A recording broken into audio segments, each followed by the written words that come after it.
Okie doke. We are live and up and running for the final time this year in the Hobo Racing League.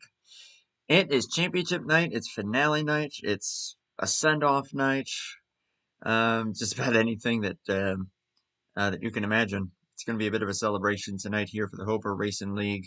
Under its current management, this is its final race. It is getting a pretty much whole new leadership heading into next year. Should retain the name Hobo Racing League, from what I understand. But otherwise, lots going to be changing going forward. So tonight, we are going to be putting on a great show, getting to talk with a lot of guys who have been a part of this league for a very long time. This league has been around for a very long time, so been a big part of the NR community. And we're going to give it a proper send-off tonight by crowning a champion. We'll get into that in a moment. First off, though, to call this race with me, once again, he's back in action, and seriously, an honor to be having him here for the final Hobo race, Zach Rogers. Yeah, Andrew, we're here at Phoenix, and I got another word that is 4 letters. It is called grip. This track is probably one of the most gripped up Phoenix versions I have come across in my time on the game. We have drivers running in the 25-second bracket. They're doing about 130 through 3 and 4, easily 120 through 1 and 2. Our poll time should probably be within the 25-7 bracket, if not the 25-8 bracket. Maybe someone pulls out a 6, because generally in qualifying you do have that little extra bit of grip. We'll have to see, as some times are now coming across the board. But we've seen Caleb Lingle win the poll 14 times this season. He was fastest in practice and looking like he might get poll number 15. Herman Reese was looking to maybe join the double-digit club, but it looks like he might be outdone one last time. We'll see. These guys might have a good shot at a second lap. I don't think there was too much heat built into this track, so guys should have enough heat and grip to run a second lap. You'll see Keith McLean with a 25.685, jumped him from, I believe, 6th to 2nd. Lingle still remains at the top of the board for now. Seeing a few other guys move around. We got KJ came out, made it for practice tonight. So qualifying lap by KJ there in the 029, currently sitting in 7th. And I believe it looks like that is going to be it. There are 40 seconds left in qualifying, but there are 20 times on the board. And it looks like it'll be Lingle, McLean, and Reese. No surprise, Andrew, the top 3 in qualifying once again. Yeah, those 3 guys, Keith McLean, Herman Reese, and Caleb Lingle, all combine coming into tonight. They combined for 35 pole positions this season. 35. It's going to be 36. They're going to be 36. Yeah, fancy that. So that means only 4 races this entire 39 race season has not had one of those guys at the front there. That is incredible to see. And a big field here tonight as well to give Hobo its proper send-off here. Based on the count that I'm seeing in TeamSpeak, it looks like it's going to be 26 drivers in total. That is the biggest field I think that we've had. The whole chase. Probably since Daytona. If I'm remembering correctly. I think Atlanta had a big field too, Andrew. I think we had maybe 30 for that one. I believe I got to do that one with you. Yeah, both Atlanta races. I think maybe since like the first handful of races, this is the biggest field. But as you said, it is the Hobo send-off under the Rubinos. They've run this league for a very long time, and it might not be under the Hobo banner moving forward, but the guys that'll be running this league and series next year, they are going to keep the Hobo name, at least for the series name, under the new league banner that they are running it under. So it'll be HOBO Cup and HOBO Truck Series, I believe, are the 2 series that are going to be sticking around moving forward. And as far as I know, I think we're still looking at probably doing coverage of that next year for the Cup Series. So stay tuned for that, of course, if that does come to pass. But indeed, yep, Caleb Lingle on pole, Mac Daddy in second, Herman Reese in third. Zach, we've got a championship battle here tonight, though Keith McLean certainly with a considerable advantage on that front. Yes, indeed. And we were running through the scenarios, the main scenarios to focus on before the broadcast. So it's a 67-point lead for Keith McLean over Herman Reese. Ryan Johnson, 124 back. Ryan needed 35 drivers tonight to have a mathematical shot. We did not get 35. We got 26, though. Really good turnout for the league, but not what Ryan needed. So Ryan is out of the picture. So it is down to 2. We started the chase with 12, and we're down to 2. Keith McLean, if he were to lead no laps, will have to finish in 14th place if Herman Reese wins the race and leads the most laps. If Keith can lead at least one lap and get 5 bonus points, he only has to finish in 16th place. And then if Keith were to lead the majority of this 90-lap event, it's a short race tonight, Andrew. 90-lap event, he leads 45 laps. Keith only has to finish in 19th because then it is not possible for Herman to lead the most laps unless I just thought you can both lead the most laps and both get 10 points. At that point, it would flip back to, I believe, 14th since Herman would, or 16th actually, since Herman would get that extra 5 points as well. So Keith's got to lead 46 if he wants to crash out later and finish 19th. There are other scenarios, of course, if Keith finishes lower than 19th, but we'll only get into that if Herman is not looking to win the race. So, 14th is pretty much the magic number. No matter what Herman does, that is where Mac Daddy's going to finish, or further up than that. Of course, Keith is starting in second. But anything can happen in these races. But as you said, though, this is a very grippy Phoenix. So we'll see kind of how that'll play into things. Well, if you crash, you're probably dead. So yeah, realistic damage will definitely do that. Of course, yeah, Homestead, it looked like the championship made a big swing there with Keith losing his advantage, and then he gained it right back after Herman had internet troubles at Martinsville last week. So it's like the seesaw just kept going there, and since this chase started, Keith has been on fire.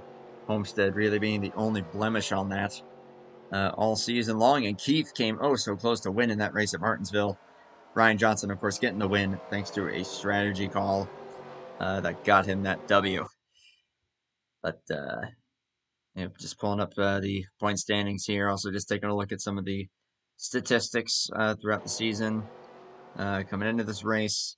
Again, 26 drivers here tonight. So, and one of them has not yet made a start yet this season. Roger Nebelsick will be running tonight in the 51. First time we've seen him, he is starting in 17th. And by what I'm seeing, that will make it 44 drivers that have made starts this season. Pretty darn cool to see. And you know something, Andrew? We didn't go through the rest of the starting lineup. So how about I get that done for all our viewers at home? What do you say? Let's make it happen. So as we stated previously, the front row is Caleb Lingle and Keith McLean. And in row 2 on the inside is Herman Reese. Joining Herman in row 2 is Jeff Stakenness in the Steak and Shake Machine. Row 3, Eddie Rayleigh and Fugate. Row 4 is Kilojoules and Ricky Bumbalo. Do not count out that 029. He is really hard to beat here at Phoenix. A lot of the guys give a lot of prop to Keith McLean on his skill here. KJ is that one step faster. So we'll see what KJ can do tonight from 7th. Mark DeSenza with a return here. He's had some good runs that have gone bad. Hopefully he can have a good run that stays good. He starts in row 5 with Steve Grant. I need to get on and off track so these guys don't have to wait on us broadcasters that sometimes occurs across the community. Jason San Diego and Harry Kodian are in row 6. Harry still looking for that first win on the year. Hasn't happened. Gonna need maybe a little bit of help tonight to make it happen, but you never know. Crazy things can happen. Track's got a lot of grip. You might be able to do some kind of strategy near the end of one of these things. Brian Johnson's in row 7 with Wiley King. Dan Rubino in row 8 with Maverick. Row 9 is, as you mentioned, Roger Nebelsick. As we get the command and Ron Simpson. Rounding out drivers that set time is Duke Sorensen and Rob Heath in row number 10. It looks like Greg Stenzo will not be racing and instead will be watching, so that'll drop our field count from 26 to 25. Randy Smith will roll off in row number 11 with Steve Rubino, who will move up a row. And then we have DJ Hinsky in the 14 with Ken Hansen. And finally, Troy Donahue will be alone on the outside of a row. So that is our 25-car field here tonight. Who do you got, Andrew? I'm going with that 28 of Mac Daddy, so you can't pick him. You know what? I'm gonna. That's for the win, by the way, not the championship. Yeah, That's for the win. I'm throwing it to that battle act, that 73. I think he's going to find a way to win this deal. But let's find out. For the final time, the Hobo Racing League is green. 4 letters, 1 word, hobo. Hobo.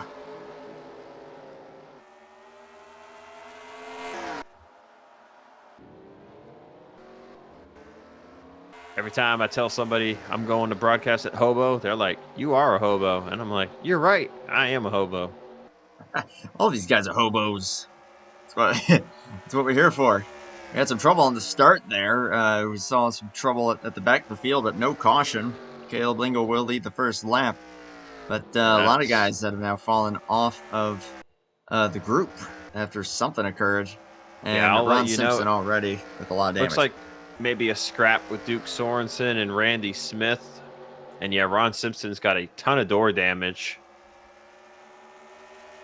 Boy, that's not how you want to end your season. Oh, wow. Incident on the first lap. Yeah, this not was even before the first corner. Right on the green. Maverick got stacked up and Ron Simpson turned down to avoid, and he got clipped and turned by Duke Sorensen and then nailed in the door. I am very surprised that was not a caution. A lot of cars around there. But yellow not out. We race on. Caleb with a miracle of the 28 of Mac Daddy. Herman Reese kind of running his own pace as he has throughout the season. And then Mr. Top 5, Jeff Stakanis. We keep that stat going because I still just find it amazing that he has not finished positions 6th through 10th this entire season. I just manifested it into existence by saying that. But we'll see what happens. Eddie Rayleigh. How about this for P5 for the 112? Couple-time winner this season. Interesting statistic is Herman Reese, Ryan Johnson, most top 10s on the year at 31 apiece. Could see that change potentially tonight if something happens to one of the other. Ryan did not qualify inside the top 10. And Ryan's never been one to qualify well, but if you look at his average start versus his average finish, it is night and day. And right now, I think up to that would be 13th, and going to be looking to work his way forward.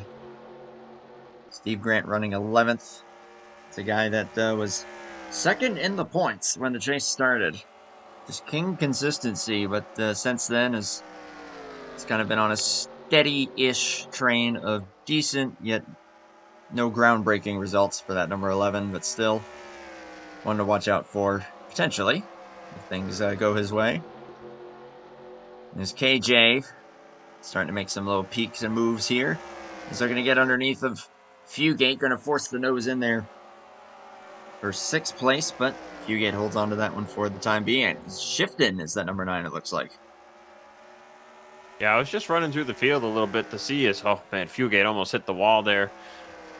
You've got two different kinds of walls here at this racetrack. You've got turn 2, which people like to say or think that turn 2 wall juts out at you. Now, what really it is it just kind of, the car can get really tight coming right off of turn 2, and you can just smack that wall. And if you smack that wall with part of your car not next to the wall, it can wreck you real quick.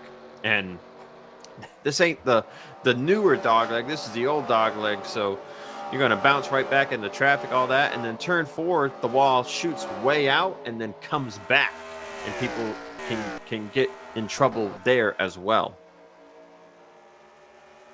These guys already putting Ron Simpson a lap down. He is well off the pace with that damage. A lot of guys hoping for a caution at the moment, including him, I'm sure, and everyone else that was held up in that initial deal. But yeah, Duke Sorensen way back here. Rob Heath is way back here. He's actually losing it.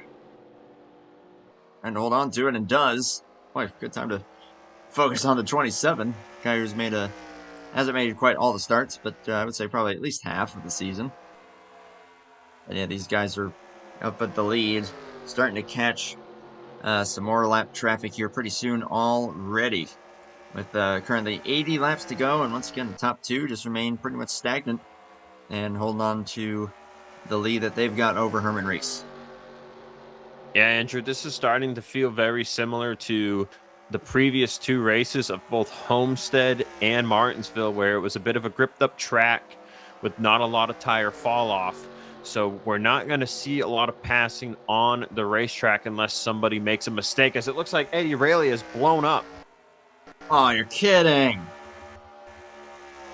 Yeah, that thing was smoking. He's got the clutch in. See if we get a caution here or not. I cannot believe it's the last race Still of the green season. now. I had to get somebody. I had to call him out, saying, "Hey, look at Eddie Rayleigh in the top 5." What a dumb move on my part. Goodness gracious. Got the engine back running now. He's on the apron. No caution. I hope they are turned on. They are. They're turned on. This track's just being very lenient with us so far tonight. Yeah, I was going to say, even sometimes when the guy throws in the clutch almost immediately, it will still throw the yellow. But not in this case. Golly, Eddie Rayleigh. What a rough one there. 2-time winner this season, running top 5. And the U.S. Army machine goes up in smoke in the final race of the season and final race of this league as we know it, of course. Yeah, and we'll promote KJ to P5. Piston will be the reason for him failing to finish. It's only been 15 laps, but you got a decent bit of lap traffic here in front of the leaders, Troy Donahue and Randy Smith. And then Duke Sorensen and DJ Hinsky will not be too far up the road. Rob Heath has also gone a lap down. Got one heck of a train of cars here behind Mark DeSenza in 6th place. You got him, then Bumbalo, San Diego, Fugate and Grant, and Ryan Johnson. Ryan's up here as well. He's actually going to go for that 10th position and take it from the number 11. But yeah, quite the log jam. Back 6th on back, although DeSenza's starting to get away from that. A little bit of a curb hop there for the 22. But everybody's holding on to it for the time being. And yeah, lap traffic. Here we go. Yeah, Lingle got tight under the 10 through 3 and 4. That let Keith get just a tiny bit closer to maybe make a threat of a move. As we do now have a caution, and it's for Dan Rubino off of turn 4. Spinner off of that final corner for the 44, and let's see what transpired. Clipped the yellow line of the apron, got loose, and just went around in front of Roger Nebelsick. Maverick almost got into him, and then Maverick came back up, actually got in the Wiley King. Doesn't look like they suffered any real damage. Looks like Lucky Dog should be the 10 of Randy Smith. Dan Rubino was running in 13th at the time of him spinning out. Zach, I was actually just about to mention to you before that yellow came out. what we were looking at as far as the fuel window. I couldn't quite recall. Yeah, we didn't go over it. So usually when we run Phoenix 2011, we get about 41 to 43 laps on fuel. This track has more grip and they're going faster, so I believe they should be burning a little more gas, so it might be closer to say 38 to 40. But I did forget to ask some of the drivers that may have done a long run what that fuel window really looked like. As far as tire fall off goes, there isn't, quote, a lot of wear loss, but because the grip is so high, it makes a lower wear loss value actually create more grip loss. So they're losing 25% grip at max tire wear on 1.33 grip. So yeah, I think maybe they'll get close to about a second of fall off, but nothing more. I think they were about half a second there when that caution came out. But looks like everything remains pretty much status quo up here on the top 5. Caleb Lingle was about 5 to 6 tenths off his worst lap. Oh no. Uh-oh. I'm looking at lap 17 coming to 18. And on lap 16, Keith McLean ran a 26.666.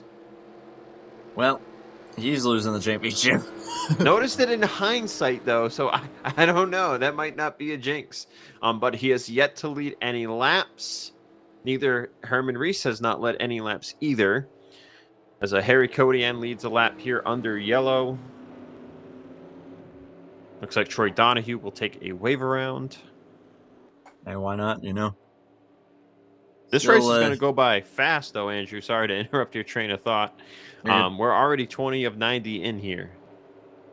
Yeah, this is going to be a shorty. One more pit stop from here should get these guys to the end without any problem. Yeah, absolutely. Caleb Lingle looking to get another W on the season. We've been following this 113 and just how up and down he has been. It's like feast or famine throughout all season long. And Caleb looking to end on a high note again. I think he's got 4 wins on the season. Caleb does have 4 wins, yes. He has 4 wins. First one came at Las Vegas, the first Las Vegas race of the season. And then the epic battle that he had. Probably the best battle all season long for the win. That came at Fontana. I am struggling offhand to remember the other 2. So it was Randy Smith. Yeah, I don't remember either. A long season, so many races, you start to lose track of who won what. That's why whenever I did a offline league, I always kept a sheet that had the full schedule, and then I had a box where I could put the race winner, and then I would look at that during like the next race, so I could always say who won where. Should probably start doing that for online, because typically there's no like a all-in-one page. Like usually there's just export here, export there. There's never really like an all-in-one page that shows you the whole schedule with the winner next to it. A lot of leagues don't generally do that. Yeah, I can't think of too many that utilize it that way. So unless you're going into the individual results, I just gotta look at the point standings and see how many wins each guy's got. But here we go, coming back to the green flag. Caleb Lingle gets him back going. Keith right on his bumper at the moment. I don't think Keith's really going to be all that aggressive. I saw on the restart, Andrew, it looks like Wiley King might have stripped first gear because he held it low and restarted in second gear. That cost him 3 positions on the restart, so that's going to be costly for the 95 of King. We've seen great speed out of him all year long. But he will be dreading every restart from now on because it's going to be an easy 3 spots lost right at the drop of the green. Hate to see that for another multi-time winner this season. That being that number 95. I do believe that it would have been Nashville and Pocono are his 2 wins from what I remember. Oh, correction. Wiley's saying that he has no second gear. My game said he was in second gear, but it looks like maybe he was already in third. So no second gear for King. Oy, that might be even worse than losing first. Yeah, so you get an initial jump, and then you have to shift straight to third, and you go straight to like 4,500 RPMs or so. I feel like at a track like this, if you are going to strip a gear, third gear is probably the least painful. Though no gear is good to lose. Except reverse, who needs that? You know what the worst thing to do is, Andrew? Hmm. Been off a turn 2 and not get a caution with 10 to go. You say that like you have experience. Well, I say that like I probably saw somebody do it on Saturday night. Oh. Oh, sorry, I had to get you on that one. Oh. That took me a moment. I can't believe I like You already forgot it's been 3 days. it's been a rough few days. I'll tell you what, but I'm here for you, brother. I'll But we I'll also got a race on, brother. yeah, exactly. Yeah, we'll go into that post stream. Checking through the field at the moment. Everything, yep, still pretty status quo up here in the top 5. Ricky Bumbaloo is 6th. Marcus Senza, Ryan Johnson, as usual, working his way slowly forward. Hugate and Jason San Diego are currently the top 10 positions. And again, these top 2 pulling away a little bit, and then the gaps all just even out. And Zach, I'm sure that a big part of that is just the nature of a grip-up track like this. Yeah. As I just clicked on a stupid ad. Thanks. Yep. Now my phone's bugging. Great. You clicked on the virus. Why you do that? You know you're not supposed to go onto those shady websites. Yeah, I went to zoom in on my phone and it accidentally clicked the ad at the top and it just fritzed out. So I closed it, but then I went to go back to the same site and it just instantly went into the ad. So I do have malware bites on my phone. So I'm just going to scan that and then I'll get to my points point here in a second. But I was going to say, if Lingle leads the next 16 laps or so, he'll clinch leading the most laps led, which will make it possible for Keith and Herman to get that 10 bonus points. And I did not account for, I did not tell the viewers at least, where Keith McLean would have to finish if both he and Herman just lead 5 bonus points worth of laps apiece. Yeah, if they each lead a lap, which is those 5 bonus points if I recall correctly. But coming around to 60, not 16, 60 laps to go here at Phoenix. Third of the way in. Top 5 have all gotten a little more compressed after a couple of iffy laps from our top 2. And now Herman, Stakanis, and KJ all starting to close in. KJ, though, a bit of a run on the 31. Jeff lets him go. And P4 now for the 029, also a 4-time winner this season. No winners this season have only one win. Every single winner this season is a multi-time winner. That trend is looking pretty good to continue at the moment.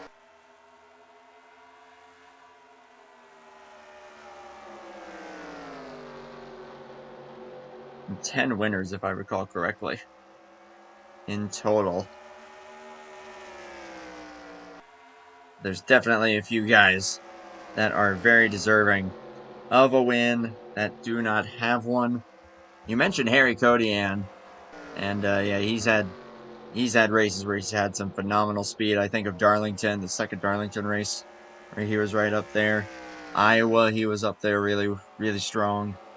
Not running too well at the moment. He's back in 18th. But still, that is definitely a machine that could get the job done if things had gone his way. Ken Hansen actually has a pole this season. I do believe that was at the first Darlington race.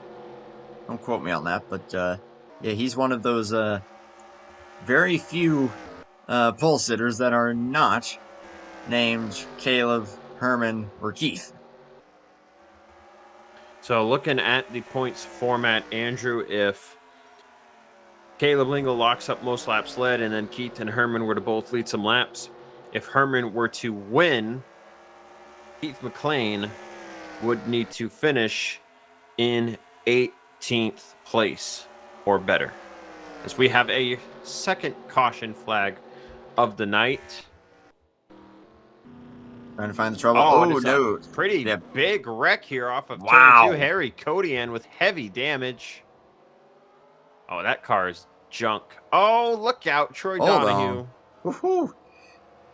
My goodness. Yeah. Oh, I see skid marks going up into the jut out there on the wall. Oh, Harry wasn't even the start of this. This started early. Oh, this started with Nebelsek and Maverick. Nebelsek's gonna get loose and lose it, and then Maverick went up to miss, hit the outside wall, and it spiraled from there. Yeah, there's the there's the hit for the 23, and then right in the middle of the track, there's the hit for the 13 that sends him up into the jut out. Steve Rubino ends up getting some contact out of that. Really good angle if you want, Andrew. A spectator camera gives you a really good shot of it from right off the corner. Let's have a little look. We'll zoom in here, or focus in on the 51, and yeah, looking at everything transpired here. There's Maverick spinning that green, number 23. There's Harry. Ugh. Yeah, Harry, it looks like Harry, he made the first move to miss Nebelsek in the 51, and then he did not account for Maverick spinning in his path, and it was just could not miss him. Locked up the brakes the best he could, and then that just sent him going straight into the outside wall. There was no saving that thing. He was committed to the line that he was on, and not a whole lot that you could do there. Here I am hyping up another driver again. I think I tried even though he wasn't running too well. I was talking about Harry as Fugate has a black flag. It looks like coming off a pit road. Don't sit there still too long, Fugate. At least inch it a little bit. We saw somebody get towed sitting at the end of pit road last week. He's just doing a little burnout. Nah, he's not actually doing a burnout. But it's funny to think that he might be. Looks like Harry's got the car mostly fixed up, but not sure how much pace he'll have. That thing was smoking. Could potentially see suspension. Yeah, could potentially see that car blow up later in the race here. It looks like Wiley King might stay out here. And see if he's just trying for the laps led here, or if this could be a strategy play. As you said, he's gonna lose. Not too severe. Yeah, he's gonna lose 3 or 4 spots due to the lack of second gear on the restart. Oh, that's also true. And we know that Greg Stento's rooting for Mac Daddy. He said that before the race even started. Francis in chat there. Good to see you, my man. Thank you for everybody for popping into this one that is tuning in. Like I said, final race under this leadership for the Hobo Racing League. Yeah, looks like he is coming in. Get some sneaky bonus points there. So, McLean looking solid. Andrew, I told you before the broadcast that I went to Buffalo Wild Wings again this weekend. Yes, indeed. So I got the chicken tender dippers again. This time I got the Asian Zing again, and then I got a dip of honey garlic. The honey garlic was really it was a mild side of the dip, so it was right below the honey barbecue on the chart. I was dipping my fries in the honey garlic, dude. It was so good, just as a good taster. And then the Asian Sing was still decently hot, but it was not as hot as it felt to me in the spring. So I think I'm definitely gonna go up a few and get the mango habanero next time. But my buddy got boneless wings in blazing sauce, which is the hottest sauce they have. He was like, "Why don't you take a fry and just spin it a little bit in the sauce?" So I was like, "Okay." So I did. I didn't really taste anything or any hotness, but when I was swallowing it, it was making me cough. So, and I But was sweating. I was sweating and coughing just from one little taste of sauce as we go back green. Put your throat on fire as back to green flag racing there. Herman Reese had to take some avoiding action. I think KJ Don't look maybe even now. scraped the wall. Don't look now. KJ's up to 4th place. What did I say in the pre-race? That guy is not to be forgotten or underestimated here at Phoenix. And looking pretty strong after starting in, I believe it was 7th. Slowly working his way forward and trying to get a run on this 73. Once again, top 2 in familiar territory, pulling away from everybody else. Marcus Senza up to 6th at the moment in the 33. Strong run so far, although got a little low Oh, and had to Herman. catch it. Hold on. Herman saw that wall creeping up on him off of turn 2, and he had to yank that wheel coming off the corner. Now, something interesting that I just noticed here. If you go to TV2 as they're coming off of turn 4, does it not look like that wall narrows? In what way? Like, it's like it cuts back onto the racetrack, or Yes. into the racetrack further. That's interesting. Yes, I mentioned that 20 laps ago, Andrew. Oh, I thought you were talking. That was This what I is was how talking on it about. I am. I thought we were talking about the The wall backstretch. swoops out and comes back in, and then no, I was not talking about the backstretch. I was talking about turn 4. Like I said, it's been Bro, a few it's days. okay. My man's is tired. He's doing the best he can. It's all right. Tired is my middle name, I swear. Steve Grant up to 7th at number 11 machine. I believe that's the Senza? furthest that he's been up there so far. Yeah, we've mentioned Descenza in 6th. Starting to maybe inch a little closer to that 31. Top 6 all pulled away from 7th place Steve Grant. Got a And couple other guys there at the bottom of the top 10. Ryan Johnson has finally creeped into the top 10. And then you've also got Ricky Bumbalo and Jason San Diego. I'm checking on Harry Cody in here at the moment, just seeing his lap times. He is about 2 seconds off the pace. Yeah, that thing is Oofta. wounded. I can't believe it's still running. After the hit that he took, I can't believe they got that suspension fixed. You saw that tire was basically in the bodywork.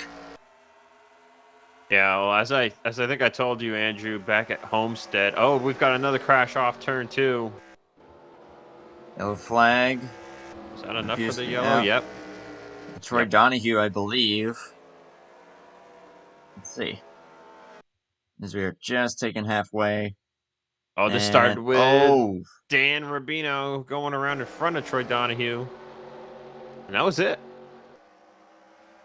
And he was running 13th again. I think that was where he spun the first time, but racing against DJ Hinsky and... Oh, no, Dan spun off of turn 4 the first time. Sorry. Tried to dive it down and did not work out. Little tank slapper there. Steve's got door damage from that previous caution. DJ Hinsky has slowly worked his way up to 12th. You've also got Hansen here in 11th. See if everyone will pit again here. Looks like they will. It is a bit of a fuel crunch now. Ooh, you're right. Well, this could be back green. We'll see how many drivers might want to put right sides only on it here. We only went like 5-6 laps. Well, let's find out. See if anyone gets aggressive with the strategy call here. Man, these are snug pit stalls. Jeff had to back up. Yeah, just a smidge. Richard and Chant, good to see you, my man. Look at all the love that CCR has shown the channel. San Diego opted for 2. He is going to take the lead with that call. That was it, though. Everyone else put 4 on. Jason San Diego, not a stranger of these aggressive strategy calls throughout the season. It's yielded him a few good results. He's got a couple of at least one podium that I can recall, and a couple top 5s. That's definitely not someone to count out. That's Dan Rubino's night. That was his second incident. Steve is now the only hope there for the Rubinos, and Hey, for knowing what tonight is, we are pulling for that 07. If I can find him, there he is. Speaking of the Rubinos, they actually entered this race tied in the point standings for 19th. So Steve will get him in the points for the one last time. That'll be for 19th in points. Sibling rivalry, gonna come to an end with that one. You're looking at some other battles that we had coming into tonight. You had Duke Sorensen enter the race 38 behind Rayleigh. Rayleigh came in 37 behind Harry. So Duke with maybe a chance to jump both Eddie and Harry, most likely just Eddie. Steve Grant came in 45 behind Wiley King. Wiley King came in 16 behind Stekenis. Stekenis 22 behind Fugate. Fugate 25 behind Lingle, and Lingle 28 behind Ryan Johnson. So Caleb trying to get third in the points. He's had a really dominant race so far. We'll see if he can't get her done. Then comes Randy Smith. 22 will be the leader on this restart. We should be getting the one to green this time. Rob Heath, round he goes for the free pass. Everybody back on the lead lap now with that. Dan Rubino will finish his last Hobo League race in 24th place. Second to last. That's a bummer there. And as we mentioned earlier, the engine failure for the 112 Eddie Rayleigh will end his night prematurely. Going to be exactly 41 laps to go. Yeah, that's right around that fuel number that we were mentioning. And as you said, saving fuel and actually getting it over that 40 lap mark might be a little more difficult on a higher speed version. I'll tell you what. Phoenix is one of the best tracks for a fuel mileage gambit because you can just pop the clutch in and coast all the way through the center of the corner, especially through 3 and 4. You can coast like all the way to that, like halfway through the corner before you get your foot off the clutch. I ran a CTS race here once last year, and I think I saved like 6 laps of gas. Oh man. Green flag back in the air, 41 laps to go. And we'll see if this run does indeed go to the end and what Jason San Diego is going to be able to do on these 2 tires. Okay, oh, man, Caleb, wow, that was close. And I think Herman also got a little close there. He is going to get passed KJ. By KJ. KJ sees his chance to go to the front right now because you got Jason on 2, not really stacking them up a lot, but just stacking them up a little to where if Caleb can't quite make the move he wants to make and he has to check up, that'll open the door for both the 28 and the 029. It won't take much for that one. But with 40 laps to go now, there is one thing to keep in mind here. Herman Reese has not led a single lap. Neither has Keith. But I think at this point, the opportunity of leading the most laps is gone. So that just helped Keith McLean's championship hopes here. I think we said, what, that would be 16th or better that he needs now? If he leads a lap, yes. If he leads a lap. Gotcha. Currently, though, since Herman is not in the lead, it doesn't really matter. Yeah, Keith's running ahead. Oh, boy, this is going to get close. 22, 113. He's getting checked up a little bit. He can't quite make the move he wants. If he gets checked up too much, it's going to open the door for Keith to make a move to his inside. How aggressive is Keith going to be with that, though? I'm sure he knows the position that he's in and probably not wanting to get too jiggy with it. None of these guys really took the opportunity that time, even though the door definitely could have opened. But, yeah, Jason doing well to hold on right now. And I got to admit, doing great under pressure here. Just running his deal, despite having that 113, all but making contact with them.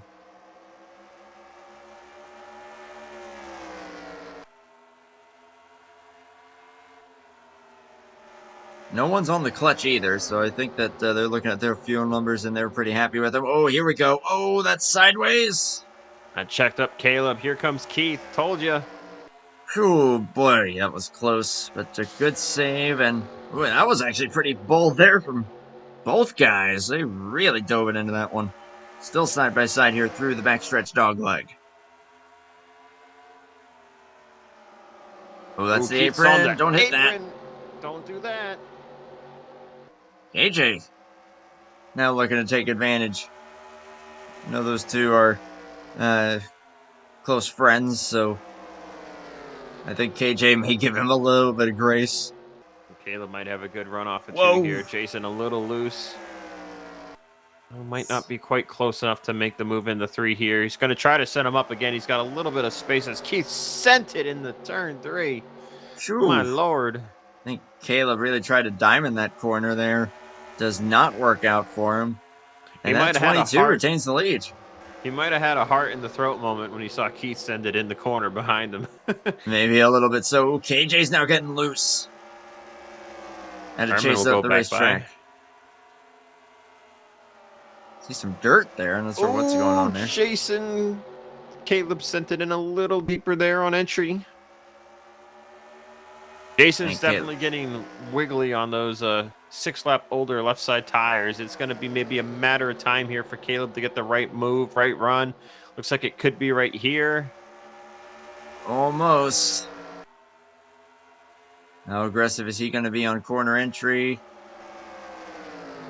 Just sticking right with Jason here. My goodness gracious. Trying to force him into checking his mirror a little bit too much and maybe miss his let off and braking point. And you know, Andrew, this shows us how close the competition is tonight. You know, Jason took 2, only 6 laps on those left sides, and he's been able to hold the lead here for about 10 laps now. The beautiful defensive job that he is doing. Ooh, goes up the track just a bit, but still. He gets that thing hooked up enough. Oh, well, if I say that, and then he gets sideways. Gonna leave the bottom open for Caleb. Here we go again. And that time, I don't think the car wanted to hold that line quite as well. And now that's going to be going backwards for the 22. Oh, he almost... 13. Whoa, hold on, boys! Jeez!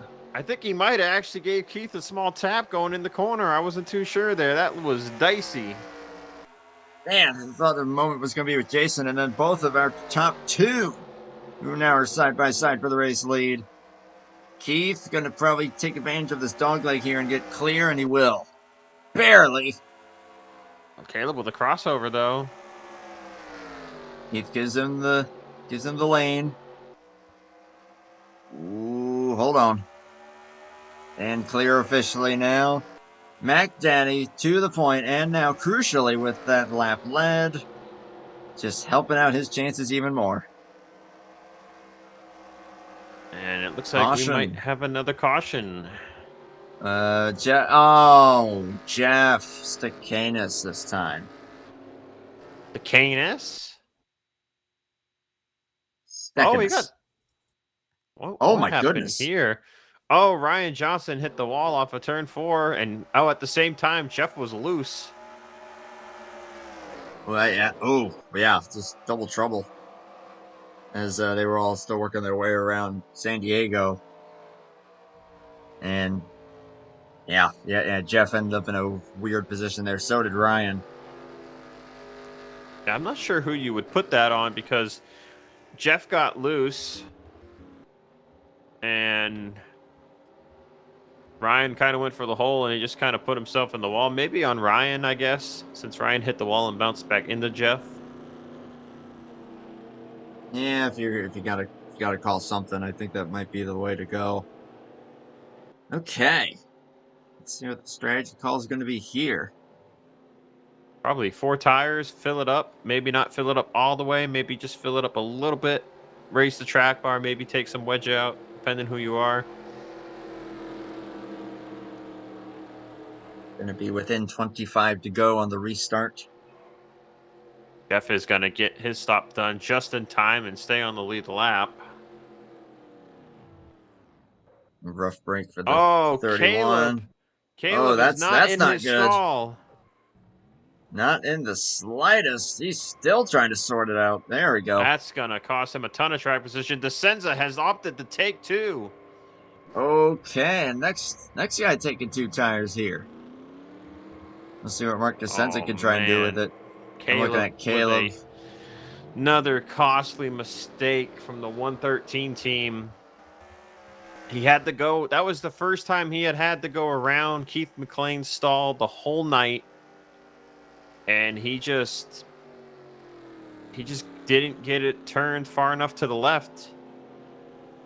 These stalls are so snug. And yeah, just didn't quite get it cranked hard enough, and that was unfortunately going to cost him probably a I top think I'm 10 restarting counting position here, or pretty close. correctly. I believe he lost about 8 positions from that error. Let's see what the scoring says here. Yeah, it'll be 10th. Yeah, so 8 positions, 1 spot from Mark DeSenza taking 2, and 7 from the error. So Mark Mark, saw what Jason did and is like, I want to try that. Granted, now they put about 15 laps on their left sides this time. So we'll see how well it works out for the 33 team. that Wrangler machine, another driver that, while he hasn't made all the starts, is definitely capable of going to victory lane. We'll see what the strategy is going to do for him. Our man Mac Daddy's going to be second. Herman Reese, KJ, and Steve Grant in the top 5. Shout out here to Ken Hansen in 9th. And DJ Hinsky 11th. For his, I believe, only second start all season long in that number 14. Ugate up to 6 as well. Another little shout out there for driver number 9. 24 laps to go here for this restart this time.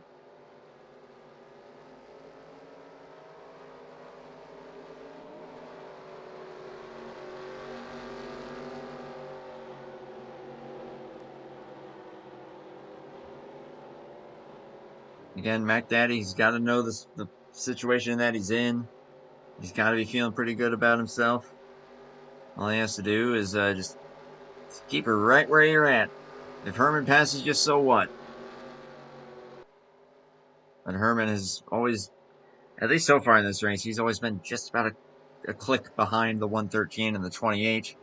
Now it's just the 28 in front of him. And the 33 on these 2 tires. We saw what Jason San Diego was able to do as far as keeping that lead. Can Mark try and do the exact same thing? Keep an eye, of course, on that 113. See how aggressive he's going to be in trying to move forward again. 24 laps left on the season. Mark DeSenza going to lead them back this time. Keith already all over the 33 here. Gonna dive straight to the inside. Puts the apron a little bit. I don't know if I'd do that. He was getting jiggy with it, Andrew. Quite jiggy. That was a little more jiggy than I think we would have expected. KJ trying the outside on Herman Reese here. He's going to try to cross him over. Take a peek, but not quite going to be enough there to try for that 3rd position. Though Herman overdrives the corner a little bit. And so does DeSenza. Here we go. Race lead. No problem. Right back to it goes Mac Daddy. Whoa, boy. Close there, Steve Grant. And the 9. Jason San Diego gets out of the way of the 113. And KJ around the 73 and is now up to 3rd at the moment. Lingle already back up to 7th from 10th. Whoa, boy. I think DeSenza just had a moment. He just lost 2nd and 3rd. Yeah, those 15-lap old left side tires are not too happy right now. That's just going to get you wicked loose, wouldn't it? Yeah, they're taking a little bit. Left side tires take a little bit longer to get up to the right temp. All the heat really goes on the right sides. So with heat cycled left sides at that, the car is driving up very uncomfortable at the moment. Gotta try and let them even out. 20 laps to go now. Here at Phoenix, Keith McLean, Mac Daddy in the lead. But KJ inching closer. Can KJ try to get another W on the season, or will Keith McLean seal this championship in pretty much winning fashion? Or can Herman still sneak his way in here? We'll find out. And I think This sense is still going backwards. KJ will give Keith everything he can without wrecking him. Oh! Oh, we got a spinner! Oh, he saved it! Fugate! Senza slammed the outside wall.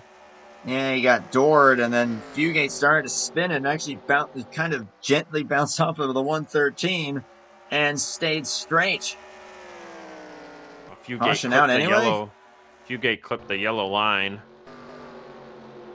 Caution not out, but Caleb just got by Steve Grant pretty easily there for the 4th position. Caleb may not be done yet. Mark DeSenza is fuming in the 33. He sped it all the way down pit road and then retired the car. Well, they got lucky there. Mark retired when the right side was jacked up. Sometimes the game throws a yellow for that, but no caution here. This track has been pretty lenient, hasn't it? So the way it works, Andrew, is on any track, if you go to pit and your car is jacked up, if you were to retire your car and the tires are off the car, the game will throw a caution for debris. Yep. Real thing. Happened at Bomb Squad at Infineon one year. That's a weird one. AJ still inching closer. We only got 15 laps to go at the stripe this time by. Herman certainly not out of it yet. Caleb's going to start tearing up some lap times here in order to get up to them, but still an excellent recovery up to 4th. Steve Grant 5th. Fugate, Ryan Johnson, Jason San Diego, Ken Hansen, GJ Hinsky, top 10 currently for the 14. Second back up front. DJ's done a great job just keeping his car clean, and he's up into the top 10 because of it. Herman just blew it! Kidding me? Maybe pushed it on a tape adjustment there. That last pit stop, trying to try something. Yellow, no yellow flag. Pushed it a little hard, a little too early. That would be KJ my with a best run. guess. Keith lets him go. KJ to the lead. And Herman's championship hopes over. Up in smoke, just like that. Keith McLean will retain his championship pretty much no matter what at this point. Absolutely. And that might have been why he might have just been very kind in letting KJ go, because the second the 73's engine went up, it don't matter where he finishes now. He's all locked up for it. He will be the final HOBO Cup champion under this leadership. KJ, though, looking for win number 5 on the season. 6. Oh, what? Oh, 6. Oh, boy, he hasn't earned it yet. He just got a little tight there and had to avoid that wall they were off for 2. It could still be on. We'll see how aggressive Keith is going to be. Caleb a bit too far back to try and contend with them. But, man, you gotta know that he's kicking himself after that pit road moment. Rough break there. Oh, he's back up to 3rd, so we might get to talk to him anyway. But, yeah, he would probably like one more caution here. Ooh, Harry getting caught there right in the corner. Caution! And there is the caution. That saves Harry. King. From 12th place. He was racing with Duke Sorensen, and he just looped it on entry 1.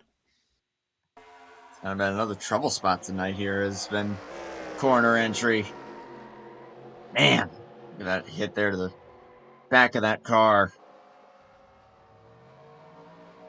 Well, this Zach, is going to get interesting. Quite, isn't it? Quite fitting that we're going to get some drama here at the end of this race here to wrap up the season. Oh yes, very fitting.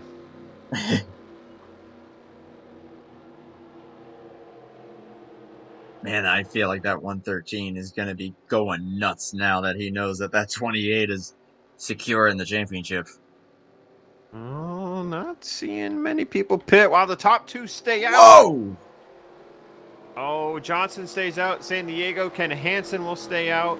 Mixed Maverick will bag. stay out. But a lot of guys coming down pit road. Now, if you see all those guys stay out, you're going to probably want to put 4 tires on it. Might as well, yeah. There's no point in taking 2 at this point. Knowing how many guys are. Let's see, it's going to be 1, 2, 3, 4, 5, 6 that are going to be staying out here. Nope, Fugate took Maverick 2. with damage.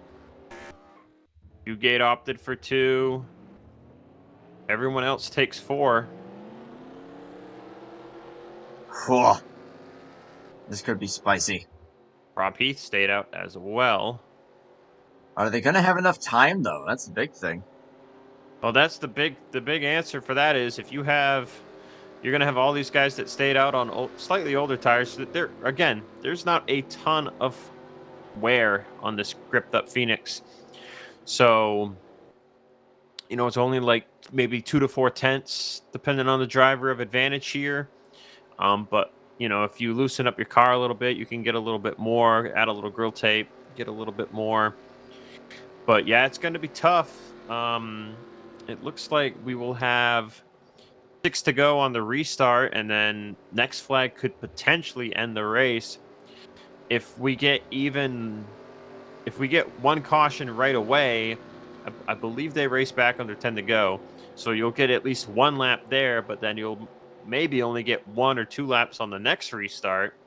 So if you're Lingle and you're looking for a chance to get 1 more win on the year, you need these last 6 laps to go green all the way. And we're likely going to see Caleb all the way up against the wall using that outside line, especially through 3 and 4. Ooh, buddy. This is going to be a thriller to wrap it up. Man. Hard to believe that it's almost over. I did. Okay. I did that on purpose. The phone is just behind. It's okay. I'm just making sure. It's all good. I was just reminding these guys that whoever wants interviewed post-race, no matter where they finish, may hop into the waiting room after this race is concluded. Since it is the last race of the season, figure, hey, we'll get, if anyone wants to give their closing thoughts on the season, hey, we'll give them their chance. You just want to keep me up later. I mean, this is a short race, so it works out perfectly. Trying to make me tired like you. It's short enough race. We got time. That's fine. This race is going to end before 10 o'clock, and we've had some of these go close to 11, so... Don't say that yet. It might not end before 10 o'clock. It might be a little closer than you think. Still, that's on the earlier end. We're fine. Top 6 all stayed out. 7th on 2 tires, and then 4 tires all the way back. Jeff Stakanis better either get up to a top 10, or a top 5 rather, or fall back behind 10th if we're going to keep that streak going. 6 laps on the season. KJ, McDaddy, Ryan Johnson, top 3. And what a shot that Keith just gave the 029. But here we go. Oh, KJ really loose in the 1. Oh, speaking of loose, Fugate saves it again. Twice now in this race. Caleb will go to the inside of Hansen. Everyone making quick work of Maverick. Further back, he gets into San Diego. Going to 5. Will we restart? Maybe a 1-lap shootout. We'll see. Oh, San Diego, man, he had a good car, held the lead for a while on a strategy call, and now that thing is junked. Yeah, that was an aggressive move by the 113. He saw an opening to the inside of San Diego because San Diego drifted up a bit, and He tried to stuff it. You know, Caleb had more grip on the 4 fresh tires, and he tried to stuff it in the hole. But 3 and 4, it's kind of a diamond corner, and Jason is starting to turn back down the track at this point, coming off of turn 4, and that's just a really aggressive move to make there, because he's going to cut back down, like it's the end of the race. And they got together, and Jason was the only one who got anything bad out of that. You don't want to stuff it in the hole, that's for sure. Ha ha ha ha ha. You walked right into that one. You're so immature. Says you. Exactly. Oh boy. Oh boy, oh boy. Let's see. But before we get going here, I'm going to send a shout out to the fact that Harry Kodian is even still out there and that thing's still running. I cannot believe that. He's not finishing now. He shouldn't have said anything. You jinxed it. You have bad. Now we got bad juju. Yes, bad juju. I think. My Goose congratulating KJ already. I think we're gonna get the one lap. Yeah, we should get one lap. We're getting 3 to go here. He was pretty loose there in 1 and 2 on that last restart. I don't know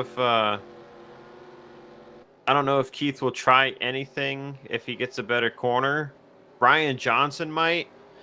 I don't think Caleb has enough time to get all the way from 4th to the lead. He really needed that to go green. He was kind of his own worst enemy there, causing that caution. Unfortunately.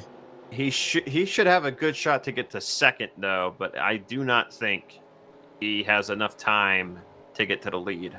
Unless KJ and Keith have a huge blunder through 1 and 2, or even through 3 and 4. True, very true. Well, we'll see on the restart. I'm 99% sure that we were going to get the lights out this time. Against KJ, Mac Daddy, Ryan Johnson, Caleb Lingle, Ken Hansen, top 5. Jeff Stacanis up to 6th after having a crash earlier. Ricky Bumbalo up to 7th. Fugate, Steve Grant, Maverick, current top 10. Lights got to go out this time for us to finish the entire season on a one-lap shootout. Come on, baby. Oh, yeah. That's how you do it.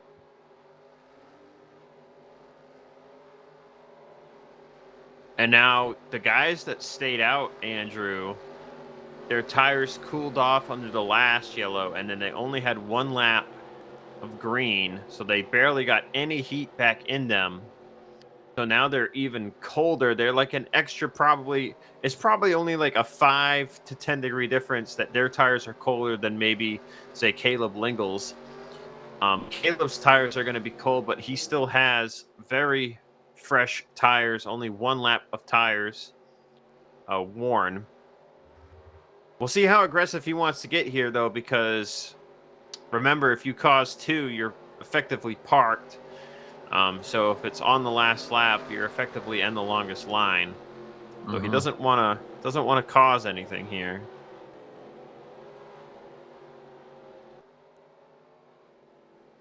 Well, here we go. Mac Daddy has locked up this championship. We've got just one more race win to decide. And it's going to take just 1 lap to find it out. Here we go. Green and white. And again, another shot at the 28 gave the 29. I think they were 3 wide further back. Caleb up to 3rd. Keith, how bold is he going to be? Oh, he's going to be really bold. He sends it. Oh, kidding me? Rubino. Rubino, big crash. KJ holds on and wins it. What a goose. Caleb's 2nd again. Gave him a run there.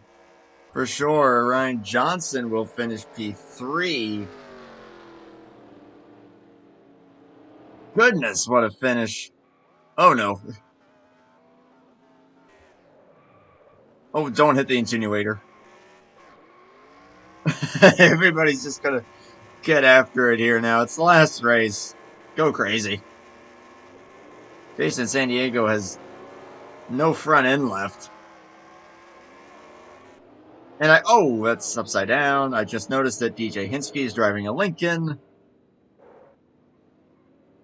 And KJ's car's junk. Ugh. What a way to end it. What a way to end the whole season.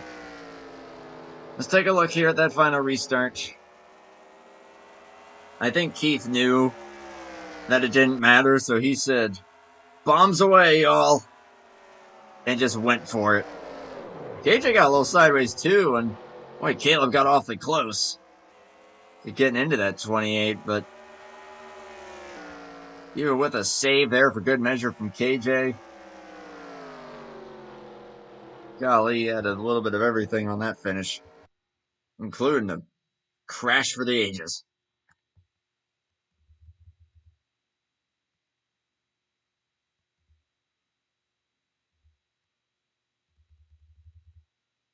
We'll zoom in on the 28 one more time. Yep, there he goes. He's going to naturally come down the track. Jeff Sikanis barely missed him, and then Steve Rubino did not. Duke Sorensen. Duke Sorensen did a backflip. Goodness. Roger Nebelsick absolutely mauled. Wow. Craziness. And Jeff Sikanis finished fifth. he did it. Jason San Diego went from 19th to 14th going through that madness. Too much fun. Holy cow. That was entertaining. I will definitely admit that. But KJ is going to be feeling pretty darn good about himself. He's going to get the final win of the season. Win number 5. And that, let's see. That might get him ahead of Duke. Maybe Eddie, so he may have gotten himself a top 10 in the points with that win. Still pretty cool there for KJ and getting it done. Caleb second, Ryan Johnson third.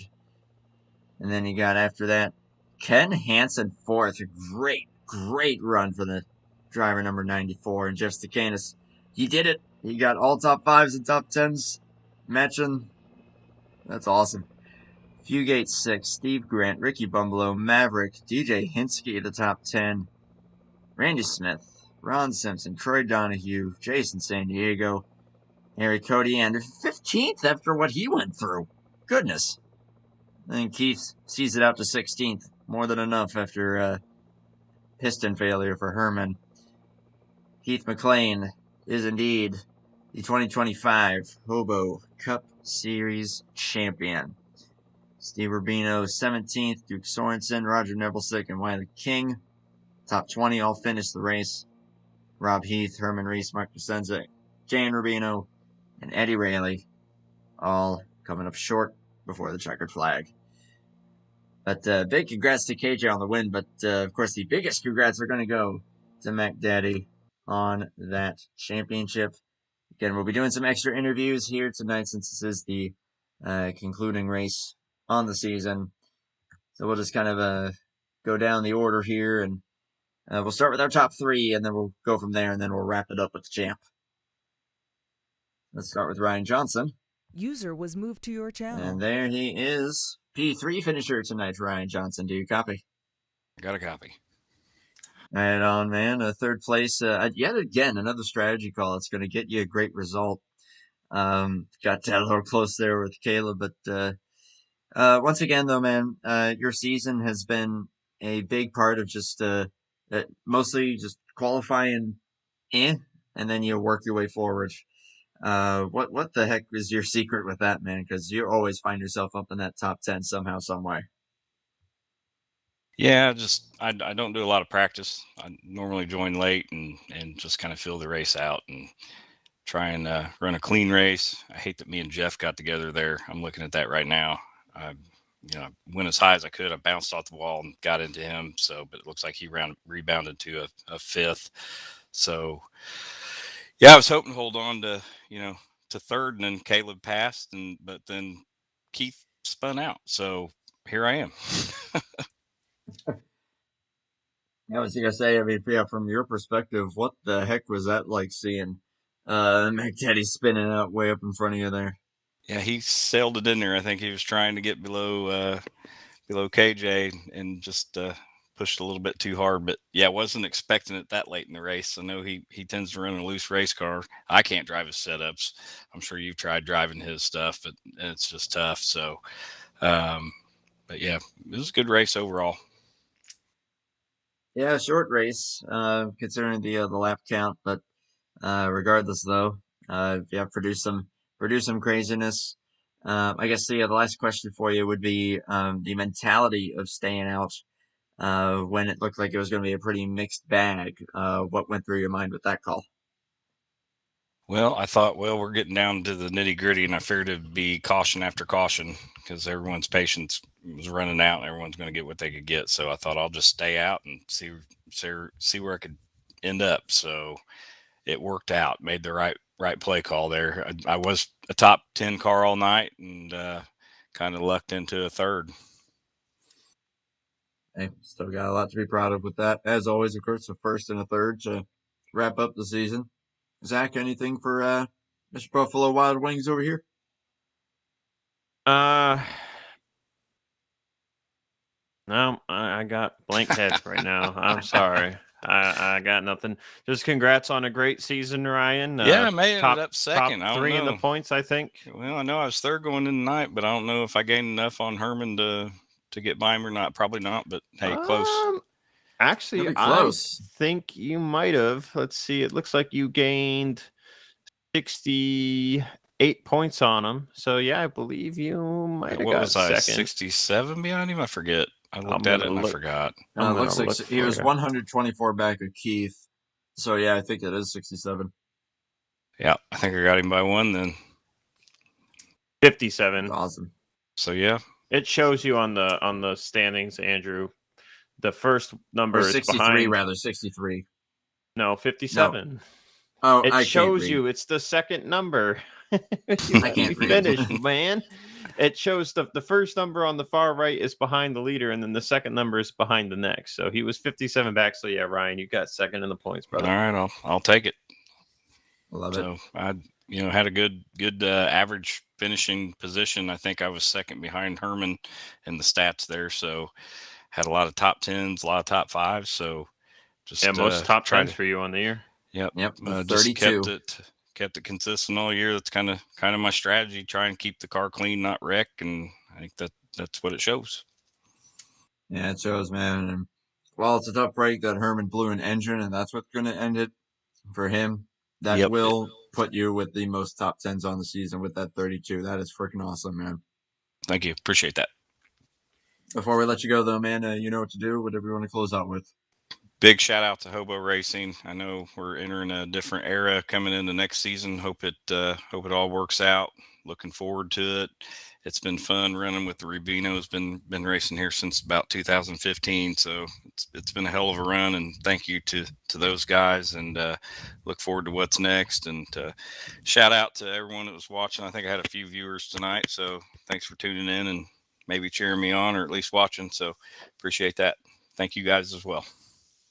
Right on, man. Great season. Phenomenal job. It's been great watching you out there. And, yeah, go celebrate another great finish, man. And we're looking forward to seeing what next season holds. 10-4. Thank you. Yeah, man. User was moved out of your channel. This is Ryan Johnson, who finished third tonight. Next, we will get P2 finisher in very dramatic, kind of crazy fashion. User was moved to your channel. And it is Caleb Lingle.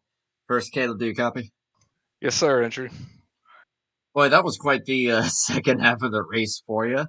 The pit road deal, getting into Jason when you were working your way forward.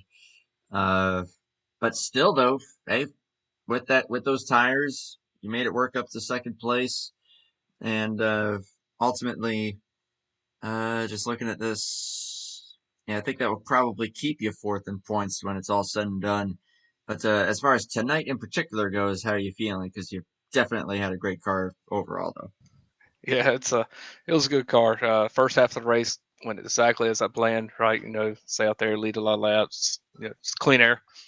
Then second half of the race, I get trapped behind Jason with his two tires, and that's holding me up. And he had just enough tire where I couldn't get a good run on him. He was slower in some areas, and I was trying not to wreck him.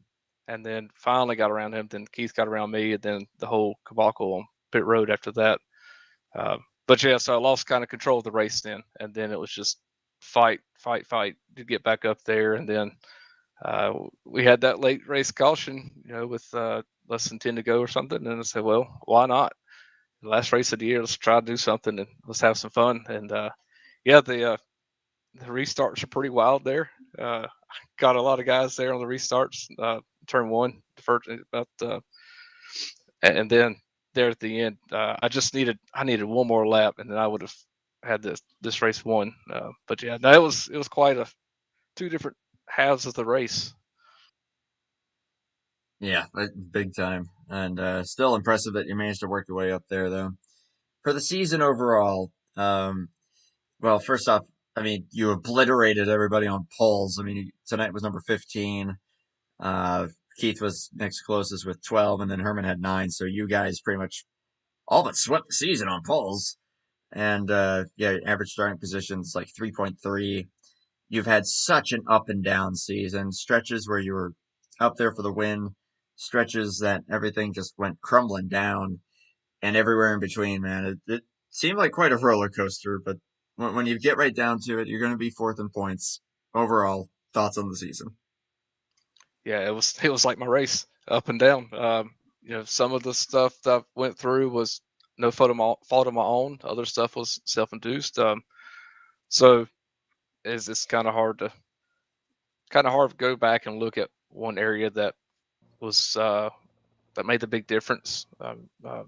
With the chase, maybe I can narrow it down in a few races there, but hopefully next year I can just have better luck. Maybe just be satisfied with a top 5 instead of going for a win. I don't know, but we'll see what the point system is next year, and that'll kind of adjust how I drive. I gotcha. Zach, any remarks or questions for Caleb?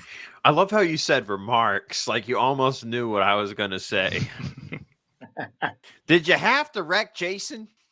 Well, it was the third time in 2 weeks he's tried to chop nose, so I didn't want to. I just stayed down there, and he came down. I didn't want I gave him a ton of room earlier when he was on 2 tires in front of me and killed my stuff, and that's what got Keith around me.